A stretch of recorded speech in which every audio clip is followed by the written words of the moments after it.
For some of the people who know Marco Rubio, like his former unpaid Republican consultant Chris Ingram, the candidate's explanations are doing very little to clear up the controversy.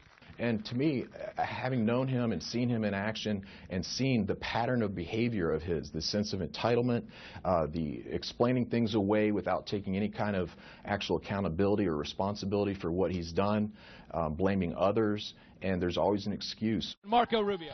Questions of Marco Rubio's spending on a Republican Party charge card first surfaced in his U.S. Senate campaign in 2010. When the Tampa Bay Times and Miami Herald were leaked these 2 years of records from when Marco Rubio was a powerful state lawmaker in Tallahassee.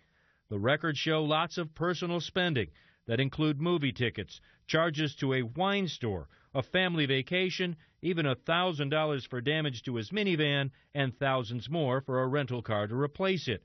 Some of it personal spending that was against the state Republican Party's rules. Rubio has explained them all away. The wine store actually sold sandwiches. The minivan damaged at a Republican Party event. For other questionable charges, a mistaken use of the wrong credit card in his wallet, for which he would eventually reimburse the state Republican Party. In fact, after the records became public, Rubio paid back more than $16,000 in charges he had placed on the card. It was all part of a major scandal in the Florida Republican Party at the time that sent the party chairman to prison, but Rubio was never charged. Mike Fasano, a former Republican majority leader in Florida who worked with Marco Rubio in state politics and at one time was considered Rubio's mentor, says it was a bad time for the Florida Republican Party. I was a senator at the time, and when he was the majority leader and incoming speaker, and then, of course, Speaker of the House, you start hearing, learning, and then start reading about how he was abusing the American Express card that was given him by the Republican Party of Florida. After leaving state politics for a job as a county tax collector, Fasano no longer talks with Marco Rubio. He doesn't support him either.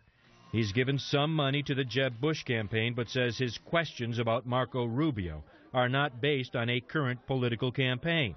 They have concerned him for years. It became very, very disturbing to me of how he was using other people's money. The example he was setting was, just spend it as freely as you want, and we'll just go out and raise more. Why wasn't the Republican Party in the state of Florida at that time a better steward of their donated dollars? The culture changed when, all of a sudden, when you become the majority party, and you have access to literally not just hundreds of thousands, but millions of dollars available to you, and you can spend them and go out and just raise more dollars from those same donors. So Florida Republicans were rolling in dough, and you're saying Marco Rubio thought, I have carte blanche. Well, he didn't have carte blanche. He had an American Express card. But he thought this money's endless? Absolutely. And I believe that. Rubio's campaign insists this is all just rehashing of old news, that everything has been explained, and even pointed us to this Republican-paid audit that cleared Rubio of any wrongdoing. But there's still a lot we don't know. 2 years of information on Marco Rubio's American Express charges, to be exact, and why haven't those records been released? That, so far, is unclear. He told CNN's Dana Bash he's working on it. It'll be soon. I don't know the exact date, but these are old documents, so they take time to assemble. And I have no problem with releasing it. Like I said, we have nothing to occult here. But Rubio has been withholding them at least since 2010, when the same issue came up in that U.S. Senate race. Former consultant Chris Ingram says Rubio could immediately resolve the issue by just releasing the records. Well, I think that, number one, Marco could certainly come up with them. He's acknowledged to me that he has the records, the American Express statements for the period of 2 years. Ingram shared this email exchange with CNN that he had with Rubio in 2009, in which Rubio was trying to explain personal charges on his Republican Party card. It is virtually the same explanation Rubio still gives today. Personal charges were paid by me directly, and it's not a Republican Party of Florida card. It is my card opened under the corporate division of Amex using my personal credit.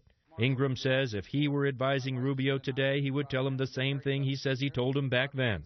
Release the records and end the controversy. But Chris Ingram flatly says telling the actual truth is just not the Marco Rubio he knows. I think that maybe he doesn't see the real truth as being important, and I think that he sees that his indiscretions are not really a problem. Andrew joins us now. So why hasn't the senator released the records? Has he ever given a reason? Well, when first asked back in 2010, Anderson, he said he wasn't going to release them. He said they were private property of himself and the Republican Party. He wasn't required to release them. Now he's changed his tune up, now he's under fire by national press, under pressure to release them. So now he says he will release them as soon as he can get those records together. But so far, he's yet to release any of the records voluntarily at this point.